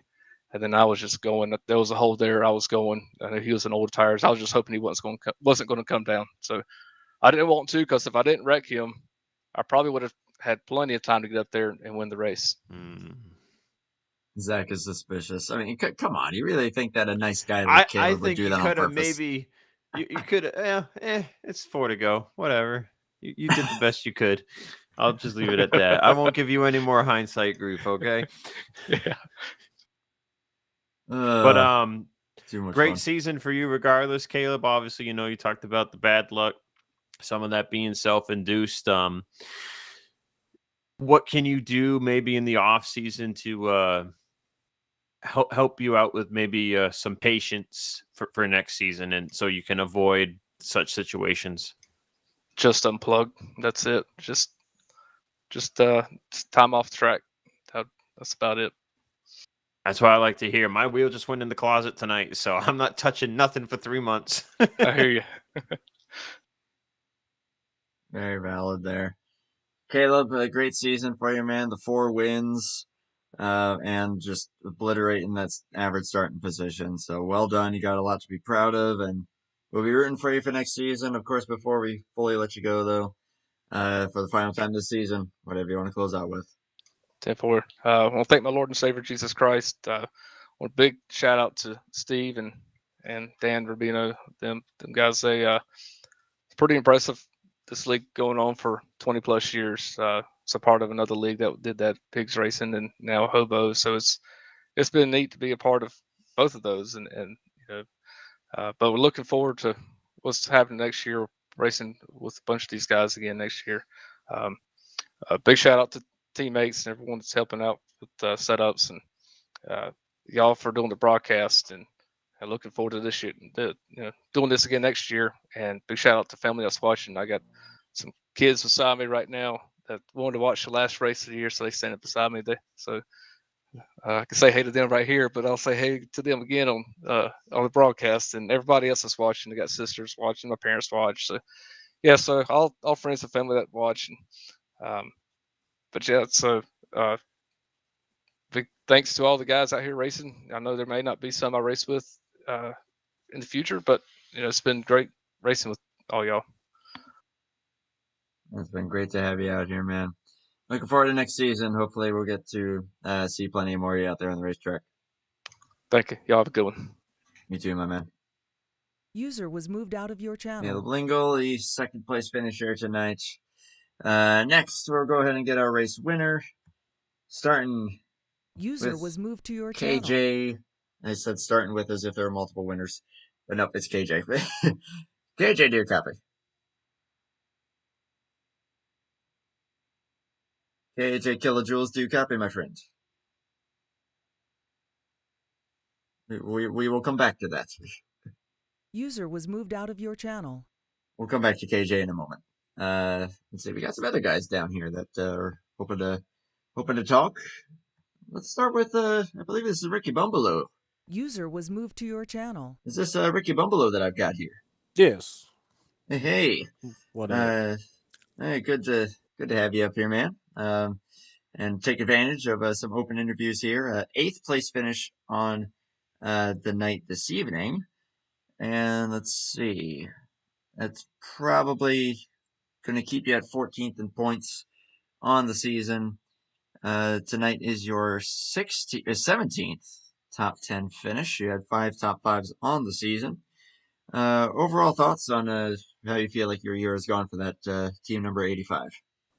Well, man, started out pretty decent. Then since summer got started, getting caught up in wrecks. Some of my making, some of not my making. So I think if I wouldn't had some of those bad races, I would have been at least in the top 10 in points, and maybe trying to do better and move up in the points. But just one of those years where it wasn't my year. You get those streaks, that's for sure. But I mean, still, a pretty decent overall result for the standings for you. Heading into next year with the new management coming, any expectations for you? Are you going to be sticking around? And if so, what are your hopes? I plan on sticking around, and hopefully it continues on just like it did with Steve Rubino and Dan Rubino. Hopefully the expectation is I could do a lot better than what I did this year and get a win or two. But overall, I think it's still going to be good. It'll still be the same camaraderie with the guys. Might be a little bit more competitive. Might be the same. You just don't really know until it starts up. So I got signed up there tonight, and I'm really looking forward to next season, and hopefully with life and work, I can make all the races and hopefully be there at the end next season. Right on. Yeah, we'll be rooting for you for sure. I'll turn it over to Zach. Got anything for Ricky Bumbaloo? And not really much other than you did a great job improving as the year went on, Ricky, and hoping you continue that improvement next year. Yeah, man, I appreciate that. And I want to shout out to Steve and Dan Rubino for everything they did here at Hobo, for all the years that they put into this. And I know that's not easy. And thank those guys and everybody that I've raced with, good or bad. I had fun. They made it competitive. Sometimes it's a little bit harder than others, but I really have appreciated everybody that I've raced with. And, I just hate to see some of this stuff kind of change a little bit, but, I'm looking forward to next season and thank all those guys. Right on, my man. And I think we pretty much got the closing remarks there. And also a shout out to you for, I would say, having the most fun name to call out all season long. Well, at least you guys didn't butcher my last name. Most people butcher my last name. Really? Yes. That's interesting. Oh, yeah, that was a lot of fun, man. A lot of fun seeing that Rockstar car out there every week. And we'll be looking forward to seeing plenty more of it next season. Hoping for the best for you. We'll be rooting for you. But for now, though, awesome job. Thank you for being a part of this season. And thank you guys for having us and calling the races. And hopefully I'll get you guys yelling my name, whether I'm going for the win or crashing out. Hey, totally fair. Great job, my man. Talk to you soon. Thank you. User was moved out of your channel. All right, let's see if KJ's back yet. User was moved to your channel. KJ, do you copy? Yo, what's up, Andrew? Hey, you are. All right. Tonight, race win number 5. User joined your 5. channel. Nobody wants to hear what he's got to say. Nobody champ is cares. here. Nobody You can't cares. just barge your way in here. What's wrong with you? Oh, I think the broadcast room has become the waiting room. Everybody's in here. Darn door got mowed down by all these guys. All right, let's see how it Where's is. security, man? Zach, in, this is from KJ. you busting in here last week. Right now. What's your wording right there? Oh my gosh. Well, we're gonna go one at a time here. KJ, you won it. You did it in a pretty exciting fashion when you get right down to it. Well, that's you only almost got because wrecked at the end. Keith tried to kill him to win. Keith knew he had the championship. It didn't matter, but still, though, man, you had to work your way forward. You made a lot of passes, and ultimately, you got yourself the W. And then you stayed out under that one caution when a good group of guys pitted. But how you feeling? It feels good. Anytime I can beat Keith, it feels good. Simple enough. Yeah, I mean, let's see. honestly, I knew Keith was going to send it because he had the championship one. The restart before, I drove it in way too hard in turn 3. So I made sure I backed the entry up, and I backed it up more than Keith thought I was going to. And I seen him send it. I said, "There's no way in hell he's going to make that corner," and No. he didn't.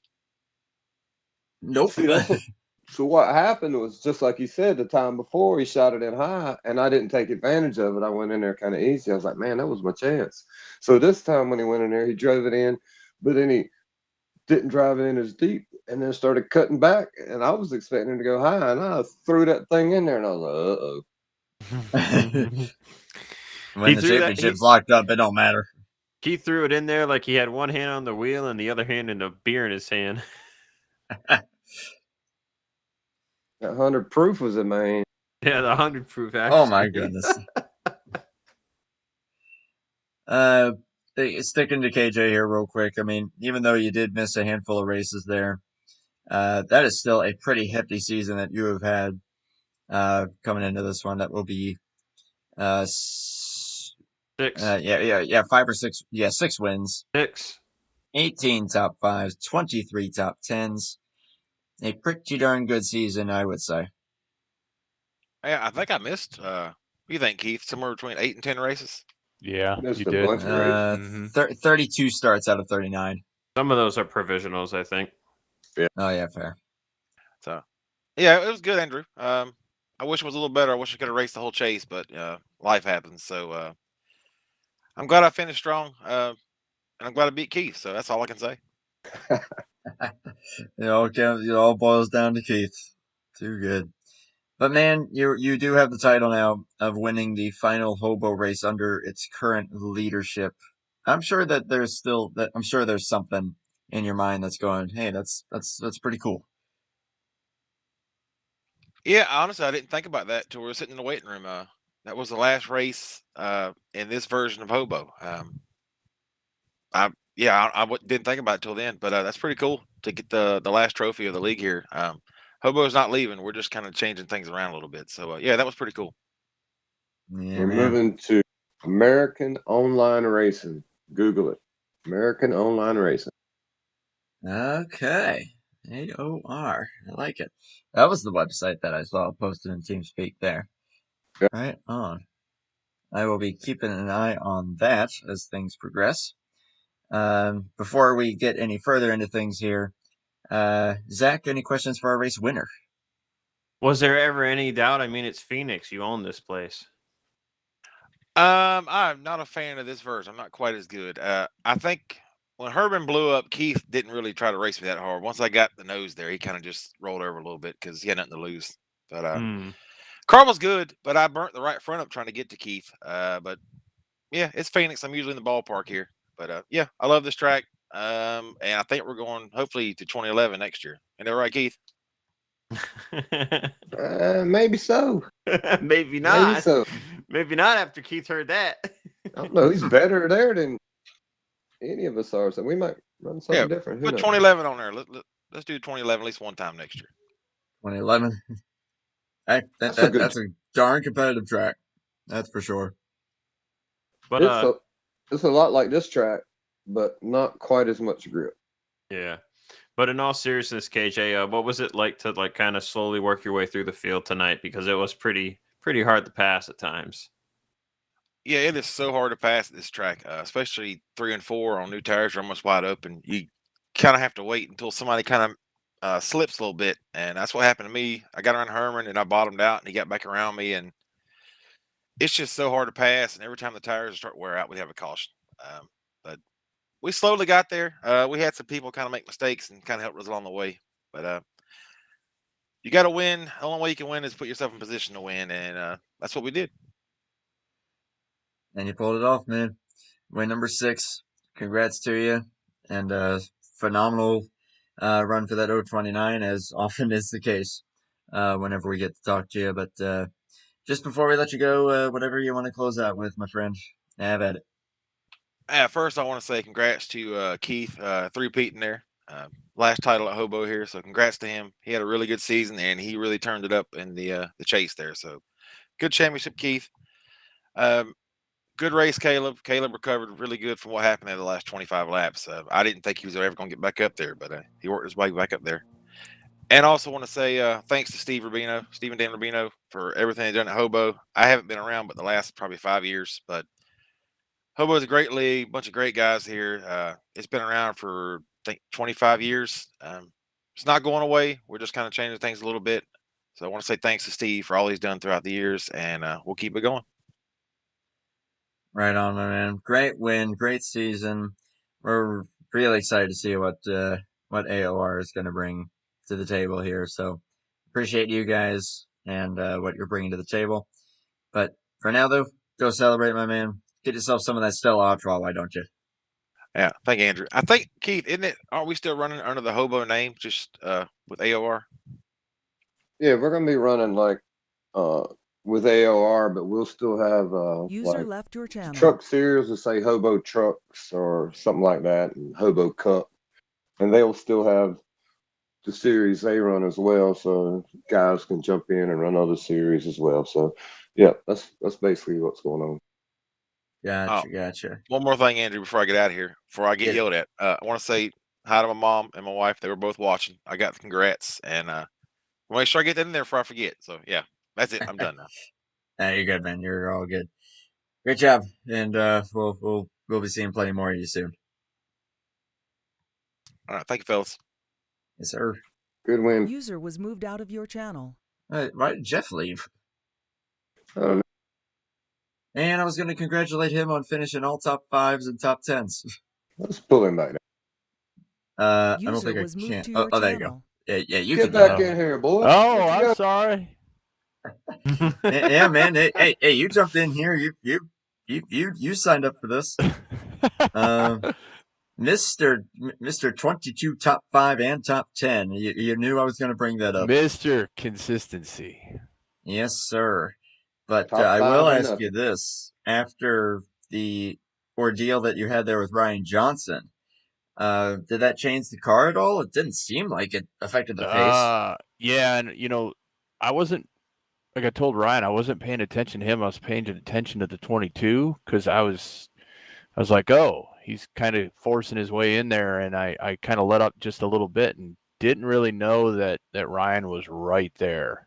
And that's the car actually, when I went in, it repaired, but it was only like a 20-second pit stop, so it wasn't too bad. But I didn't know exactly what it was going to do. So it took 4 brand new tires. It drove fine. And that last pit stop, I took 2 tires, and man, I was hauling the mail to get back up to 5th. We're on the 2 tire strategy. Okay. Yeah. Completely It missed worked that rather aspect. well. Yeah. And you also have the honor of having one of the, 3 pole positions that were not owned by someone named Keith, Herman, or Caleb. Yeah, right. Right. Another crazy stat to throw out there. But season-wise overall, though, it looks like it will be a 6th place points finish for you. As we mentioned with the top 5, top 10 thing, kind of becoming a running gag. But 3 wins overall in the season. General thoughts on how 2025 went for you? Went pretty good. I had some issues at Talladega there, and I had a couple bad weeks, which I think I was running 3rd at the time. But it is what it is, and had a pretty good year here at Hobo in the Tuesday night division. Yeah, I would definitely say so indeed. Zach, got anything for steak and eggs? No, you stole my question. Still this question. It's what I do best. Jeff, since we have you in here, man, whatever you want to close out with, the floor is yours. Oh, thank all these guys that I race with, because we just have fun. I mean, what you guys don't hear, we are laughing it and yucking it up, and it is such a good time with these guys. And I like to thank Steve and Dan for all they've done throughout the years. And I've done this year after year after year after year. And my wife just looked at me the other day and said, "What are you going to do?" And I said, "I'm going to keep racing." What do you think I'm going to keep doing? But it is it's just been a run, and it's been awesome. And I like to thank all these guys that I run with. It's been great seeing you out there, dude. Best of luck heading into the new era of hobo racing here with AOR. And hopefully we'll get to see plenty more of you out there, and hopefully get to talk to you more as well. Yeah. Congratulations to Keith and my teammates, which are absolutely week after week, they are on the spot. So I'm thankful for them too. 4 horsemen, baby.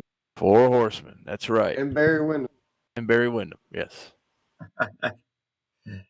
Great season, Jeff, and great getting to see you out there, man. Thank you, sirs. Right on. User was moved out of your channel. And then there was one, the champ. Mac Daddy in the house.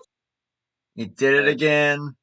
And while it looked like you pretty much had it under wraps regardless, because you were running top 5 pretty much the entire night, Herman losing the motor sealed the deal, let you get after it, and then, of course, you go bonsai on KJ there for the race win, which I'm sure was purely just, why not? It was me and KJ. There was nothing to lose at this point. The championship was wrapped up, and I'm just like, you know what? Why not? Let's try it. But you know, see what happens. The craziest thing that happened is when I got by Caleb when we were passing Jason, San Diego. So I cleared Jason and got to where I usually let off. And when I let off, he hit me. And it shot me down inside of Caleb. And I'm like, oh, Lord. I don't know. Yeah. And Dang. I was just hanging on. Yeah, I was right. I thought you got hit in that moment. Just the touch. Could not believe I held on to it. After I hit, it landed. All of a sudden, it stuck. And I was like, oh, thank you.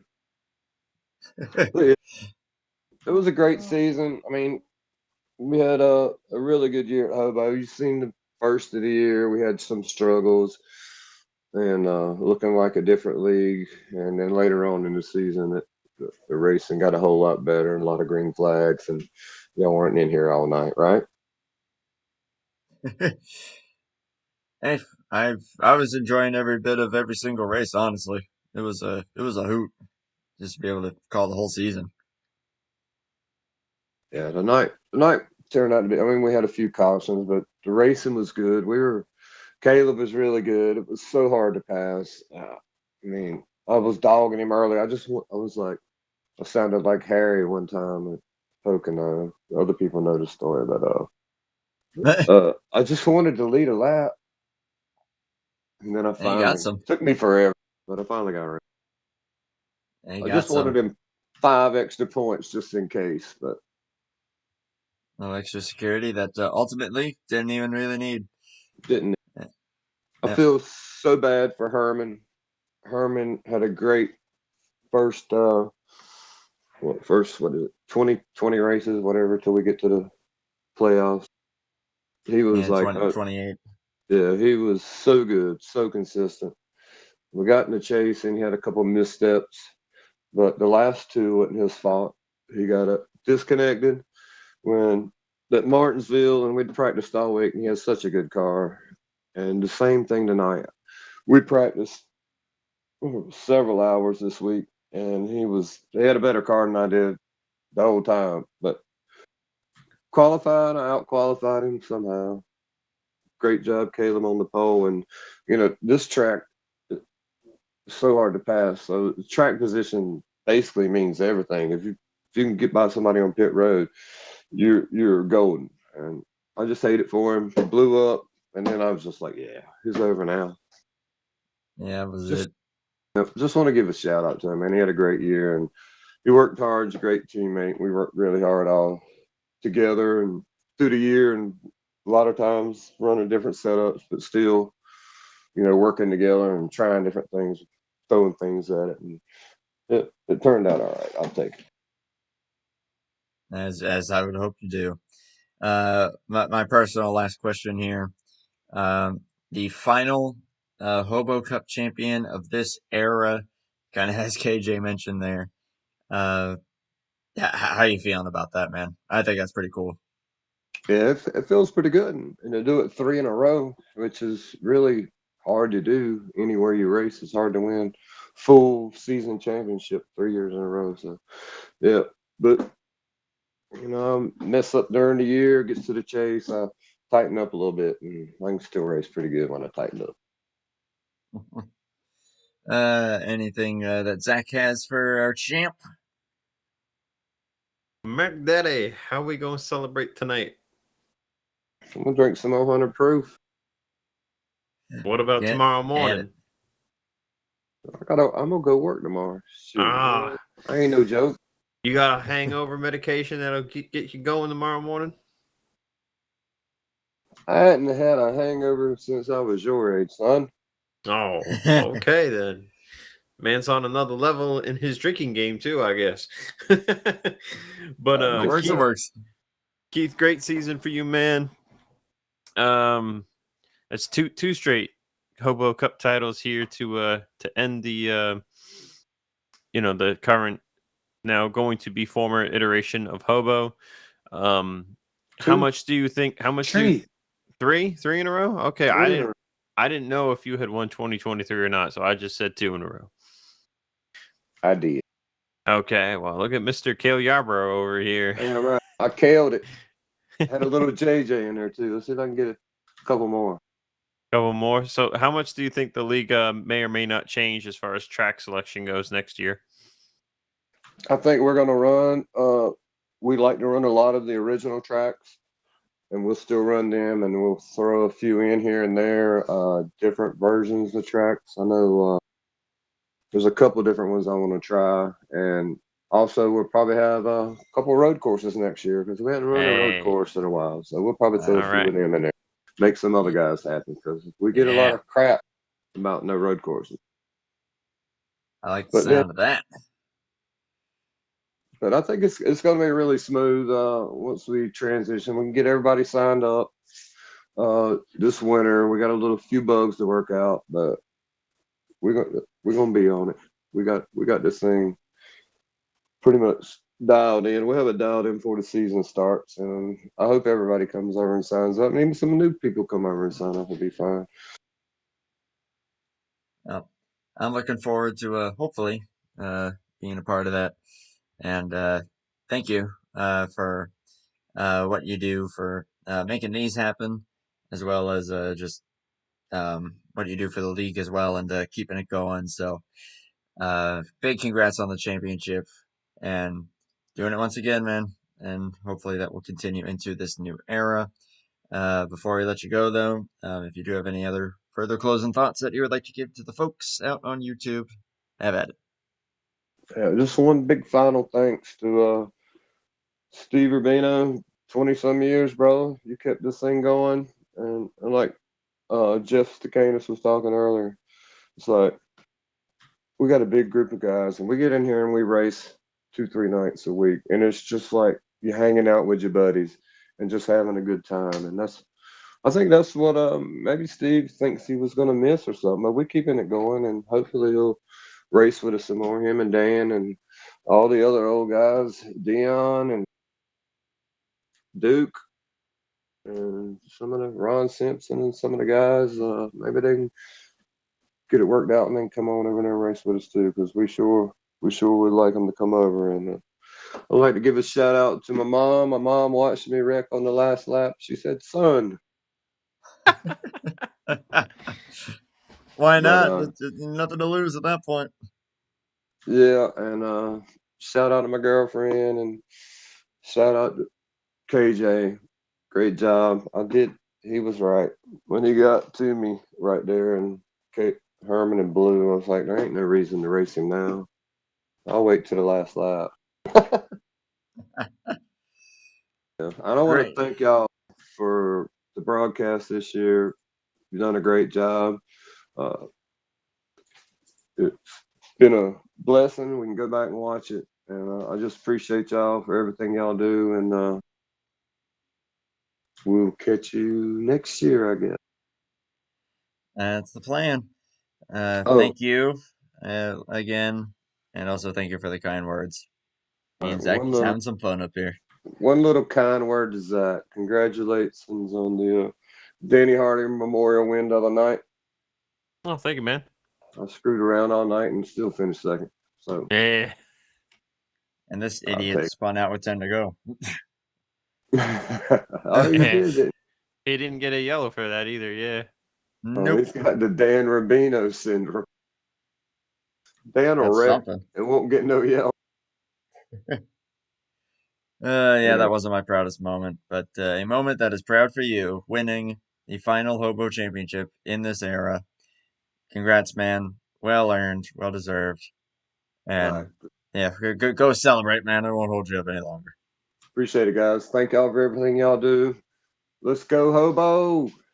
Hobo. Great job, man. Thank you. User left your channel. Insufficient permissions. And I will also second the shout out there to the Rubino family for putting this deal on for 20 plus years. What a deal.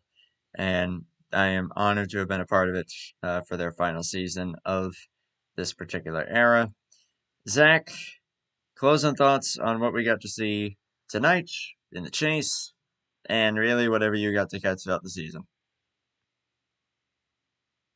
Yeah, great 10 race skid here in the chase for Hobo. It was very exciting every week.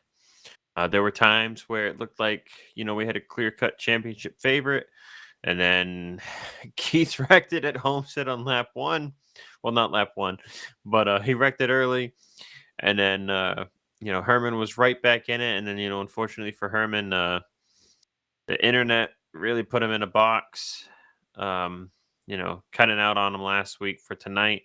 And he had to try something with that extra grill tape, and engine did not want to last. So, tough break for Herman, but another great year, and he'll go get him again next year. He just keep trying. You're bound to stop Keith McLean. 3 in a row for Keith is a crazy good achievement. Not a lot of people can say they've done that on a full year championship such as this. And I hope he parties it up as much as he's able to before he has to go to bed to get up for work in the morning. I feel like he's gonna be letting her loose a little bit, but hey, he earned it. He's the champ. I'm just glad he didn't come in here like Brad Keselowski after he won his championship. Had just a little bit of a buzz going, but that was fun. Thank you, Zach, for joining me for the chase and the other races that you have throughout the season. Thank you to everybody that joined me in the booth for this season. Congrats to everybody who got wins this season. I will briefly shout them out here. Keith McLean, Herman Reese, Ryan Johnson, Caleb Lingle, Fugate, Jeff Stakanis, Wiley King, Steve Grant, Andy Rayleigh, and KJ. All the winners this season, all 10 of them. And just a thank you to everyone who did participate in race. Thank you again to the Rubinos. And thank you to everyone who tuned in to watch throughout the season. It has been such a blast, such an honor. And we'll look forward to bringing next year's coverage under the AOR banner. That's going to be pretty cool. And it's a great operation. It's a great thing that these guys are doing to keep it going. HOBO lives on. NR2003 lives on. That will continue to live on Saturday night when we are back at primetime racing for a couple of their super speedway races. Until then, a good evening to all. And Mac Daddy, your 2025 HOBO